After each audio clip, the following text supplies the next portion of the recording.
انشاءاللہ آج جو ہمارا موضوع ڈسکس ہونا ہے وہ تیسری چیز ہے غسل کے حوالے سے. غسل کے اعتبار سے بنیادی چیز سمجھ لیں کہ 5 چیزیں ایسی ہیں جن سے غسل فرض ہو جاتا ہے. نمبر 1، شہوت کے ساتھ منی کا خارج ہونا، کسی بھی وجہ سے ہو لیکن شہوت کے ساتھ. نمبر 2، میاں بیوی کا آپس میں تعلق قائم کرنا، ازدواجی تعلق، چاہے اس کے نتیجے میں منی ڈسچارج ہو یا نہ ہو غسل فرض ہو جائے گا. نمبر 3، معاذ اللہ اگر کسی شخص نے مشت زنی کی یا ہینڈ پریکٹس، اس کی وجہ سے اس کی منی خارج ہوئی تو اس پر بھی غسل فرض ہو جائے گا. نمبر 4، عورتوں کو جو حیض آتا ہے تو حیض کے پیریڈز کے دن گزارنے کے بعد بھی ان پر غسل کرنا فرض ہے. اور نمبر 5، نفاس کے بعد، یعنی عورتیں جب ان کی ڈلیوری ہو جاتی ہے اس کے بعد 40 دن تک جو خون نکلتا ہے تو اس کے بعد بھی غسل کرنا فرض ہے.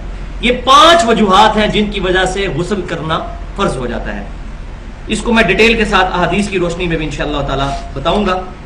پہلے 3 ٹرمز جو ہیں وہ سمجھ لیجئے، 3 ٹرمنالوجیز.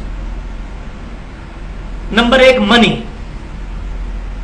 منی غلبہ شہوت کی وجہ سے پوری انسان پر جو کیفیت طاری ہوتی ہے، اس کی وجہ سے جو قطرات نکلتے ہیں انسان کی شرمگاہ سے، اس کو کہتے ہیں منی، اور اس کی شکل جو ہے وہ بلغم کی طرح ہوتی ہے. دوسری چیز مزی، یہ وہ قطرات ہیں جو شہوت کی وجہ سے تو نکلتے ہیں لیکن پوری اس کیفیت کے ساتھ نہیں، بلکہ انیشلی جب شہوت تھوڑی سی طاری ہو تو اس کی وجہ سے قطرات نکلتے ہیں. اس کی وجہ سے غسل فرض نہیں ہوتا، وضو فرض ہوتا ہے. اور اس کی شکل جو ہے وہ ٹرانسپیرنٹ پانی کی طرح ہوتی ہے، یہ بلغم کی طرح نہیں ہوتی. اور تیسری ٹرم جو ہے ودی، ودی یہ ہے کہ اگر کوئی شخص پیشاب کرتا ہے اور پیشاب کے دوران بعض اوقات شرمگاہ سے بالکل بلغم کی شکل کا، منی کی شکل کے قطرات نکلتے ہیں، اس کو کہتے ہیں ودی. اس سے بھی غسل فرض نہیں ہوتا، صرف وضو ہی ٹوٹتا ہے.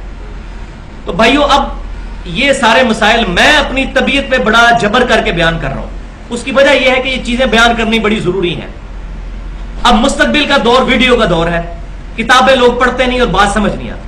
پچھلی دفعہ میری وائف جب وہ میرا لیکچر سن رہی تھی، مجھے کہتی تھی آپ اتنی بے حیائی کی باتیں کر رہے ہیں. تو میں نے اس کو کہا کہ شرم میں کوئی شرم نہیں ہے، مسئلہ ہے کہ یہ چیزیں تو بیان کرنی ہے، اس کے بغیر چارہ نہیں ہے. اور اب جس طریقے سے میڈیا نے بے حیائی مچا دی ہے، میرا خیال ہے وہ تو اس سے کروڑوں گنا زیادہ ہے سو کالڈ. اور یہ تو بنیادی ضرورت ہے کہ اب یہ چیزیں اوپنلی لوگوں کو ڈسکس کی جائیں، خصوصاً جوان طبقے کے اندر. یہاں پہ جتنے لوگ موجود ہیں ان کو پتا ہو، گھر والوں کو بتائیں. تو یہ بڑی ضروری چیز ہے اس حوالے سے. تو صرف منی کے نکلنے سے غسل فرض ہوتا ہے، مزی اور ودی سے غسل فرض نہیں ہوتا، صرف وضو ٹوٹتا ہے.